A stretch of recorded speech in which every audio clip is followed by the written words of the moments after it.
اگر اولاد کی صحیح تربیت آپ نے نہیں کی، کل یہی اولاد آپ کے گلے کا پھندا بن جائے گا.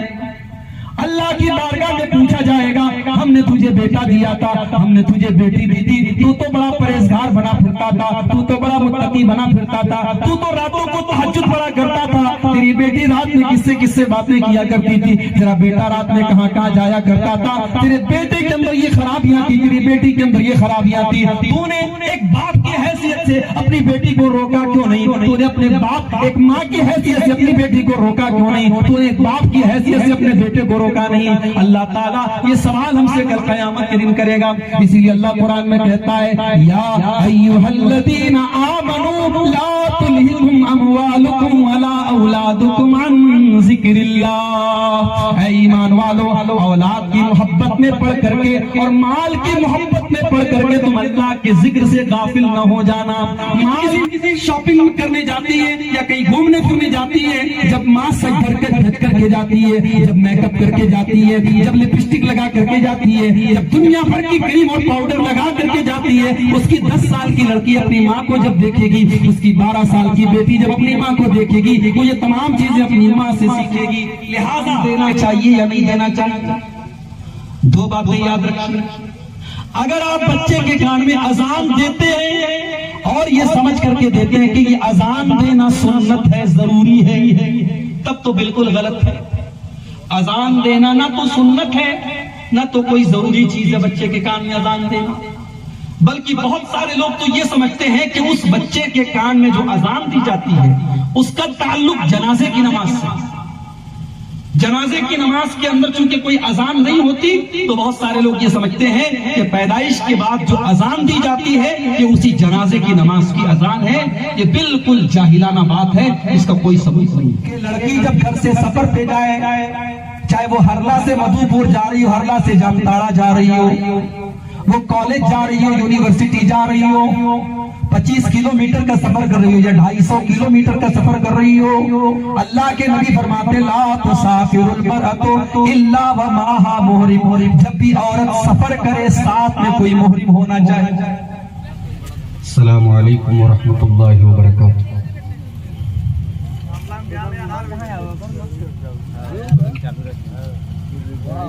الحمدللہ نحمده ونستعینه ونستغفره ونعوذ بالله من شرور انفسنا ومن سیئات اعمالنا من يهده الله فلا مضل له ومن يضلل فلا هادي له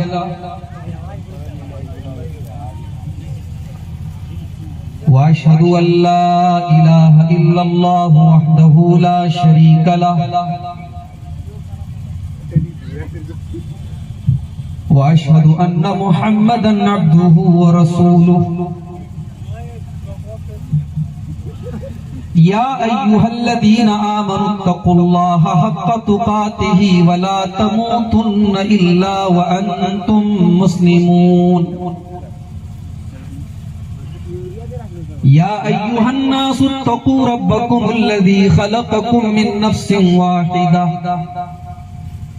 وخلق منها زوجها وبث منهما رجالا كثيرا ونساء واتقوا الله الذي تساءلون به والأرحام إن الله كان عليكم رقيبا. يا أيها الذين آمنوا اتقوا الله وقولوا قولا سديدا يصلح لكم أعمالكم ويغفر لكم ذنوبكم ومن يطع الله ورسوله فقد فاز فوزا عظيما. أما بعد فإن خير الحديث كتاب الله وخير الهدي هدي محمد صلى الله عليه وسلم وشر الأمور محدثاتها وكل محدثة بدعة وكل بدعة ضلالة وكل ضلالة في النار.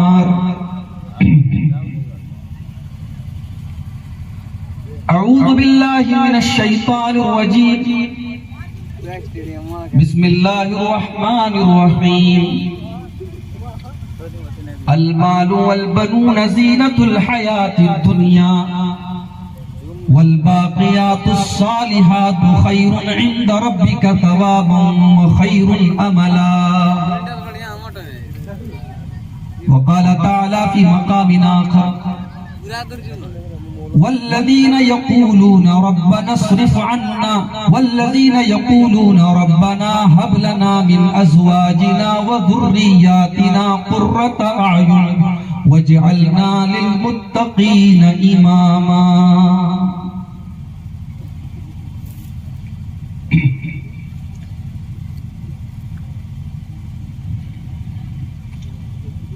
نعت کس کی گنگنائے آپ کے ہوتے ہوئے.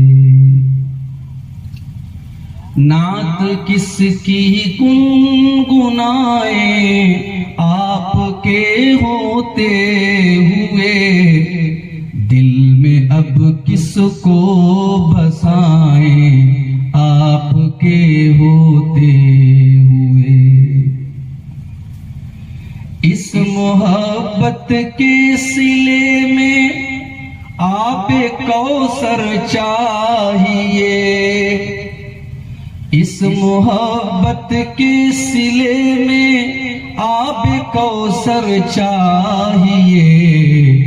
تشنگی سے مر نہ جائیں آپ کے ہوتے ہوئے.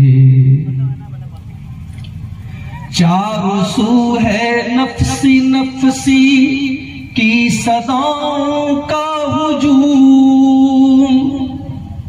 چاروں سو ہے نفسی نفسی کی صداؤں کا ہجوم. ہم کسے شافع بنائیں ہم کسے شافع بنائیں آپ کے ہوتے ہوئے. دل فدا ہے آپ پر آقا میرے مولا میرے. دل فدا ہے آپ پر آقا میرے مولا میرے. نقد جاں کس کو چکائیں آپ کے ہوتے ہوئے. آپ سے سچی محبت ہی تو ہے وجہ نجات. آپ سے سچی محبت ہی تو ہے وجہ نجات. کیوں کسی سے دل ملائیں آپ کے ہوتے ہوئے. آپ کی مسجد میں جا کر ہم جھکائیں گے جبیں. آپ کی مسجد میں جا کر ہم جھکائیں گے جبیں. کیوں کسی در اور جائیں آپ کے ہوتے ہوئے. دولت دیدار سے محروم دل کی ہے پکار. دولت دیدار سے محروم دل کی ہے پکار. دن پرانے لوٹ آئیں آپ کے ہوتے ہوئے. اس قدر فتنوں کی زد میں ہے مسلمان آج کل. اس قدر فتنوں کی زد میں ہے مسلمان آج کل. یہ کسی کے ہو نہ جائیں یہ کسی کے ہو نہ جائیں آپ کے ہوتے ہوئے. یہ کسی کے ہو نہ جائیں آپ کے ہوتے ہوئے. آرزو کاشف کی ہے محفل سجی ہو خلد میں. آرزو کاشف کی ہے محفل سجی ہو خلد میں اور ہم نعتیں سنائیں آپ کے ہوتے ہوئے، نعت کس کی گنگنائیں آپ کے ہوتے ہوئے، دل میں ہم کس کو بسائیں آپ کے ہوتے ہوئے۔ صدر محترم، علماء کرام، محترم بزرگوں، نوجوان ساتھیوں، پردہ نشین ماں اور بہنوں، پیارے بچوں، یہ تیسرا موقع ہے جب آپ کی اس بستی میں اپنے بزرگ شیخ صلاح الدین فیضی حفظہ اللہ کی دعوت پر حاضر ہونے کا موقع مل رہا ہے۔ بڑی خوبصورت مجلس ہے، رات کے تقریباً 1:30 بج رہے ہیں اور پھر بھی بڑے سکون کے ساتھ آپ حضرات جمع ہوئے اب تک علماء کے بیانات سن رہے ہیں۔ یقیناً یہ اللہ اور اس کے رسول کی باتوں کو سننے کا جو لگاؤ آپ کے دل میں ہے، جو جذبہ آپ کے دل میں ہے، اس کی دلیل ہے۔ اور آج کا یہ پروگرام اللہ تعالیٰ اس کو ہر اعتبار سے کامیاب کرے اور یہاں سے ایک مقصد لے کر کے آپ اٹھیں، اور جس ادارے کی طرف سے آج کا یہ پروگرام ہوا ہے ہم اس ادارے کے حق میں بھی دعا کرتے ہیں، اللہ اس کلیہ کو، اس ادارے کو قوم کی بیٹیوں کے لیے ایک بہترین علمی مرکز بنا دے، اور اللہ تعالیٰ اس ادارے کو دن دونی رات چوگنی ترقی عطا فرمائے، آمین۔ میرا آج کا جو موضوع ہے میرے بھائیوں، بڑا ہی انٹرسٹنگ موضوع ہے، بڑا ہی دلچسپ موضوع ہے، اور اس موضوع سے تقریباً ہر انسان کا تعلق، سماج کی ضرورت ہے وہ موضوع۔ ہم اکثر تقریر سنتے ہیں کہ ماں کا یہ مقام ہے، باپ کا یہ مقام ہے، ماں کا یہ حق ہے، باپ کا یہ حق ہے، اور ضرورت بھی ہے ماں باپ کے اوپر بولنے کی، مگر آج میری تقریر کا عنوان کچھ دوسرا ہے۔ آج میں آپ کے سامنے اس بات پر روشنی ڈالنا چاہتا ہوں کہ ایک بہترین ماں باپ کا رول کیا ہے، ہم ایک اچھے باپ کیسے بنے، ایک عورت ایک اچھی ماں کیسے بنے، ایک ماں کی اپنے بچے کے تعلق سے کیا ذمہ داریاں ہیں، ایک باپ کی اپنے اولاد کے تعلق سے کیا ذمہ داریاں ہیں، اس پر میں چاہتا ہوں کہ آج تھوڑا سا آپ کے سامنے گفتگو۔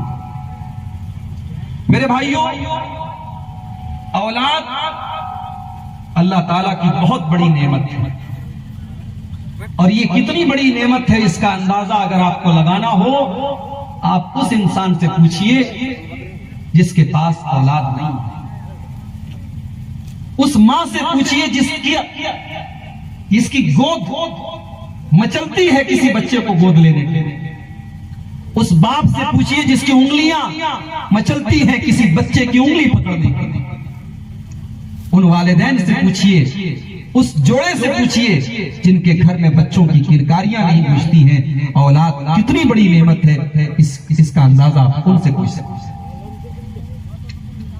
اسی لیے اللہ تعالیٰ نے اولاد کو دنیا کی زندگی کی زینت کہا ہے۔ دنیا کی زندگی سے رنگ نکل جائے گا اگر دنیا میں اولاد کی نعمت ہے۔ المال والبنون زینت الحیات الدنیا، مال اور اولاد تمہاری دنیا کی زندگی کی زینت ہے۔ دنیا کے اندر سندرتا، خوبصورتی، زینت مال اور اولاد سے۔ دنیا کی زندگی سے اگر مال کو نکال دیا جائے، اولاد کو نکال دیا جائے، تو دنیا کی زندگی بے رنگ ہو جائے گی، بے نور ہو جائے گی۔ دنیا کی کلرفل زندگی بلیک اینڈ وائٹ ہو جائے گی اگر اولاد کو نکال دیا جائے۔ اسی لیے اللہ کے نبیوں نے بھی اولاد کی دعائیں مانگی ہیں۔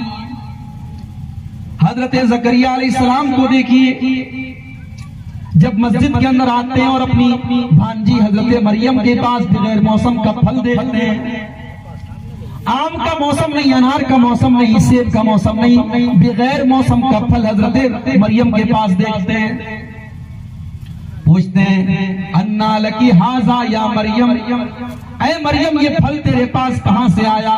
قالت من عند اللہ، حضرت مریم جواب دیتی ہے کہ یہ پھل اللہ تعالیٰ کی طرف سے آیا۔ قرآن کہتا ہے ہنالک دعا زکریا ربہ، حضرت زکریہ علیہ السلام کے دل میں فوراً خیال آیا اگر مریم کو بغیر موسم کے پھل مل سکتا ہے، مجھ بوڑھے کو اللہ تعالیٰ اولاد کیوں نہیں دے سکتا؟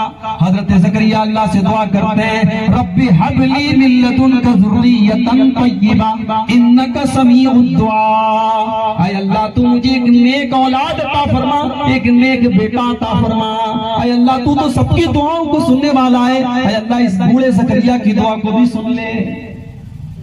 اولاد وہ نعمت ہے میرے، نبیوں نے اللہ سے اولاد مانگی۔ ابراہیم علیہ السلام کو دیکھیے، باپ نے گھر سے نکال دیا، بستی والوں نے آگ جلا کر کے آگ میں جلانے کی کوشش کی۔ جب اپنا وطن چھوڑ کر کے، اپنی بستی چھوڑ کر کے حضرت ابراہیم کو جانا پڑا، دل میں خیال پیدا ہوا کوئی اولاد ہوتی، کوئی بیٹا ہوتا تو آج اس مشن میں وہ میرا ساتھ دیتا، میرا سہارا بنتا، میرا سپورٹ کرتا۔ حضرت ابراہیم کے ہاتھ اللہ کی بارگاہ میں اڑ جاتے ہیں، رب ہب لی من الصالحین، اے پروردگار مجھے تو ایک نیک بیٹا عطا فرما۔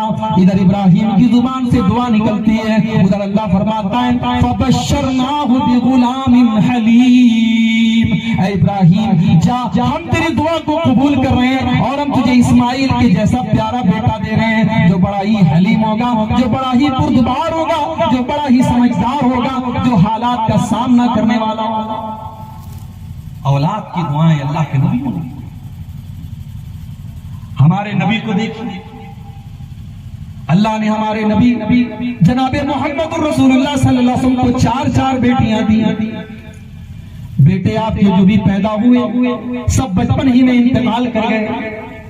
یہ بھی اللہ کی طرف سے ایک حکمت تھی، ایک مصلحت تھی کہ اللہ نے اپنے آخری نبی کے کسی بیٹے کو جوان نہیں کیا، سارے بچے بچپن میں انتقال کر گئے، سارے بیٹے بچپن میں انتقال کر گئے، اور اللہ نے آخر میں سورہ احزاب میں یہ آیت نازل فرما دی ما کان محمد ابا احد من رجالکم ولکن رسول اللہ وخاتم النبیین۔ وہ لوگوں، محمد صلی اللہ علیہ وسلم کسی مرد کے باپ نہیں ہیں، ان کی اولاد میں کوئی جوان ہی نہیں ہوا، کوئی لڑکا مرد ہی نہیں بنا، ان کے تو سارے بچے بچپن میں انتقال کر گئے۔ محمد صلی اللہ علیہ وسلم کسی مرد کے باپ نہیں ہیں، وہ تو اللہ کے رسول ہیں، وہ تو خاتم النبیین ہیں، وہ آخری نبی ہیں۔ آپ کے بیٹے سب بچپن میں انتقال کر گئے، لیکن آپ کو تمنا تھی، آرزو تھی۔ آپ کا جب بیٹا ابراہیم پیدا ہوا، حضرت ماریہ کے پیٹ سے ابراہیم پیدا ہوئے، اللہ کے نبی بہت خوش ہوئے۔ رات کو بچہ پیدا ہوا، صبح اپنے صحابہ سے کہا وہ لوگوں میں مجھے اللہ نے بیٹا دیا ہے اور میں نے اپنے بیٹے کا نام اپنے باپ ابراہیم کے نام پر ابراہیم رکھا ہے، میں نے اپنے بچے کا نام ابراہیم رکھا ہے۔ خوشی کے مارے اللہ کے نبی پھولے نہیں سما رہے۔